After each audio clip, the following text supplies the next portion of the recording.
Assalamualaikum warahmatullahi wabarakatuh. Tidak ada yang menyangka seorang laki-laki muslim, salih, bahkan huffaz alias penghafal Al-Quran dan motivator bagi muslim lainnya untuk menghafal Al-Quran, ternyata seorang yang tega memenggal kepala salah satu khulafaur rasyidin, sahabat Nabi besar Muhammad SAW, bahkan suami dari seorang putri Rasulullah, Ali bin Abi Thalib. Tidak hanya itu, peristiwa tragis yang benar-benar melukai umat Islam itu terjadi di bulan suci, persis di hari ke-7 di bulan Ramadan. Pada bulan itu, hidup dan perjuangan sahabat Ali karamallahu wajhah itu harus berakhir oleh seorang muslim taat yang meyakini kalau perbuatannya adalah jihad di jalan Allah, Abdurrahman bin Muljam al-Muradi. Seraya meneriakkan kata, "Hukum itu milik Allah, wahai Ali, bukan milikmu dan para sahabatmu." Ibnu Muljam menebas leher Sayyidina Ali bin Abi Thalib hingga wafat saat itu juga. Kontan saja, peristiwa memilukan itu menjadi duka mendalam bagi kaum muslimin saat itu. Siapa yang tidak sedih nyawa sahabat pilihan yang telah dijamin oleh Rasulullah SAW menjadi penghuni surga itu hilang di tangan seorang saudara sesama muslim. Sayyidina Ali bin Abi Thalib, menantu Rasulullah SAW itu terbunuh di bawah pekikan takbir dengan mengatasnamakan hukum Allah dan demi surga yang ia yakini hanya milik jihadis sepertinya. Tidak hanya itu, ayat Al-Quran yang suci juga disertakan saat Ibnu Muljam menghabisi Sayyidina Ali. Saat itu, ia melakukan aksi biadabnya dengan tidak berhenti melafalkan surah Al-Baqarah ayat 207. Wa minan nasi may yashri nafsahu batigha'a mardhatillah wallahu raufum bil ibad. Dan di antara manusia ada orang yang mengorbankan dirinya karena mencari keridhaan Allah, dan Allah Maha Penyantun kepada hamba-hambanya. Dengan mengatasnamakan agama dan keyakinan Ibnu Muljam telah menjadi seseorang pembunuh berdarah dingin. Sedikit pun ia tak ragu untuk menghabisi nyawa sang khalifah. Maka atas aksinya Ibnu Muljam harus membayar mahal dengan hukuman qisas yang harus diterimanya. Pembunuh Ali bin Abi Thalib itu kemudian dieksekusi mati dengan cara qisas. Proses hukuman mati yang dijalankan terhadap Ibnu Muljam juga berlangsung dengan penuh drama.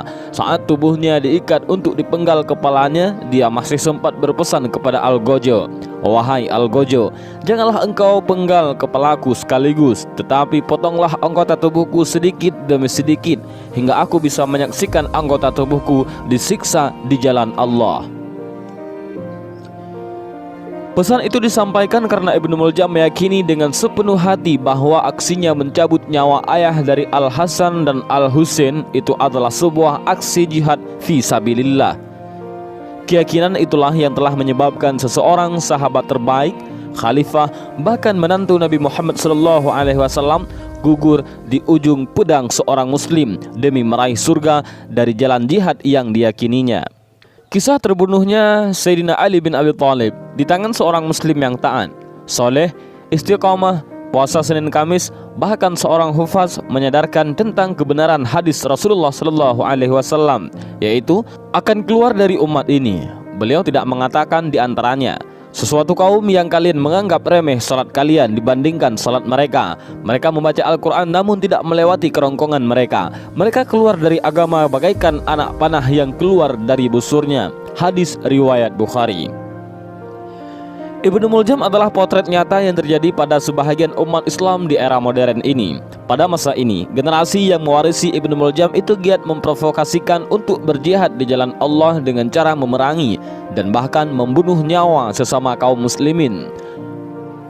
Ibnu Muljam dikenal sebagai sosok laki-laki yang saleh, zahid, bertakwa, istiqomah, puasa Senin Kamis, dan mendapat julukan Al-Maqqari, sang pencabut nyawa Sayyidina Ali itu seorang hufaz alias penghafal Al-Quran dan sekaligus orang yang mendorong sesama muslim untuk menghafalkan kitab suci tersebut. Kesalehan dan kecerdasan Ibnu Muljam mendapat apresiasi dari Khalifah Umar bin Khattab, sehingga ia pernah menugaskan Ibnu Muljam ke Mesir untuk memenuhi permohonan Amr bin Ash untuk mengajarkan hafalan Al-Quran kepada penduduk negeri Mesir itu. Atas kehebatannya, sampai-sampai Khalifah Umar bin Khattab menyatakan, "Abdurrahman bin Muljam, salah seorang ahli Al-Quran yang aku prioritaskan untukmu ketimbang untukku sendiri. Jika ia telah datang kepadamu, maka siapkan rumah untuknya untuk mengajarkan Al-Quran kepada kaum muslimin, dan muliakanlah ia, wahai Ammar bin Aish, kata Sayyidina Umar kepada Ammar bin Aish dalam suatu kesempatan. Namun sayangnya, meskipun Ibnu Muljam seorang hafiz Al-Quran dan ahli ibadah, tapi semua seperti tiada guna karena ia mati dalam keadaan su'ul khotimah, mati di tangan Algojo dengan membawa akidah yang salah. Hidup Ibnu Muljam berakhir dengan tidak membawa iman dan Islam akibat kedangkalan ilmu agama yang dimilikinya. Afiliasinya kepada sekte Khawarij telah membawanya terjebak dalam pemahaman Islam yang sempit. Padahal terhadap sekte ini Rasulullah SAW sudah menegaskan untuk melawan dan memusnahkannya. Akan tumbuh para pemuda yang membaca Al-Quran, akan tetapi Al-Quran itu tidak melewati kerongkongan mereka. Setiap kali kelompok dari mereka muncul, maka mereka pantas untuk dihancurkan.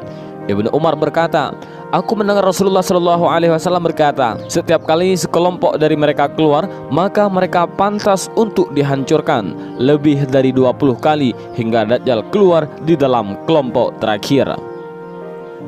Gambaran tentang sosok yang mengklaim surga adalah miliknya dengan membabi buta sehingga muslim lainnya dianggap kafir tercermin dalam diri Ibnu Muljam. Karena pemahaman agama yang dangkal, Al-Quran hanya dilafalkan di mulut dan kerongkongannya, menyebabkan ia tak ragu melakukan perbuatan yang bertentangan dengan nilai-nilai luhur agama Islam, membunuh salah seorang sahabat Rasulullah SAW dan bahkan keluarga Rasulullah dengan alasan membela agama Allah dan Rasulullah. Sungguh ironi dan sangat menyedihkan mendengarkan sejarah berdarah tersebut. Diakui atau tidak, saat ini di mana-mana telah terlahir generasi-generasi baru Ibnu Muljam yang bergerak secara masif dan terstruktur. Mereka adalah kalangan saleh yang menyuarakan syariat dan pembebasan umat Islam dari kesesatan. Mereka menawarkan jalan kebenaran menuju surga Allah dengan cara mengkafirkan sesama muslim. Ibnu Muljam gaya baru ini lahir dan bergerak secara berkelompok untuk meracuni generasi-generasi muda Indonesia, sehingga mereka dengan mudah menyesatkan bahkan mengkafirkan sesama muslim. Mereka dengan enteng menyesatkan kiai dan ulama. Parahnya, sikap seperti itu mendapat dukungan dari generasi yang belum banyak memahami Islam secara utuh. Raut wajah mereka memancarkan kesalehan yang bahkan tampak pada bekas sujud di dahi. Mereka senantiasa membaca Al-Quran di waktu siang dan malam. Namun sesungguhnya mereka adalah kelompok yang merugi, sebagaimana telah diingatkan Rasulullah SAW dalam hadis-hadis lainnya. Kedangkalan dalam memahami agama, kejumudan dan berfikir dan memahami Al-Quran dan hadis mengakibatkan mereka selalu merasa paling benar, bak pahlawan. Mereka merasa paling berjuang membela kepentingan agama Islam, padahal hakikatnya mereka sedang memerangi Islam dan kaum muslimin. Membunuh sambil bertakbir, merasa paling Islam sambil tak henti menyebar kebencian. Saat ini kita menyaksikan bagaimana negara-negara Islam sedang mengalami kehancuran karena ulah para generasi Ibnu Muljam itu. Irak, Suriah, Libya, Yaman, dan lainnya porak-poranda berawal dari perasaan diri dan kelompoknya paling benar, sementara yang lain kafir hingga darahnya dihalalkan. Maka tidak ada pilihan lain bagi kaum muslimin selain harus terus waspada pada gerakan generasi Ibnu Muljam ini dengan menyiapkan generasi yang kuat dan tangguh, mempelajari dan memahami agama dengan benar agar tidak diracuni oleh golongan Ibnu Muljam gaya baru. Islam itu agama cinta damai. Islam itu agama rahmatan lil alamin. Islam itu merangkul dan bukan memukul. Islam adalah agama yang ramah, bukan agama yang marah.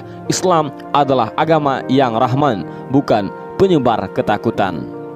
Mudah-mudahan kisah singkat ini, yaitu kisah tentang terbunuhnya Sayyidina Ali oleh Ibnu Muljam yang merupakan salah seorang pemuda saleh, mudah-mudahan kisah ini bermanfaat.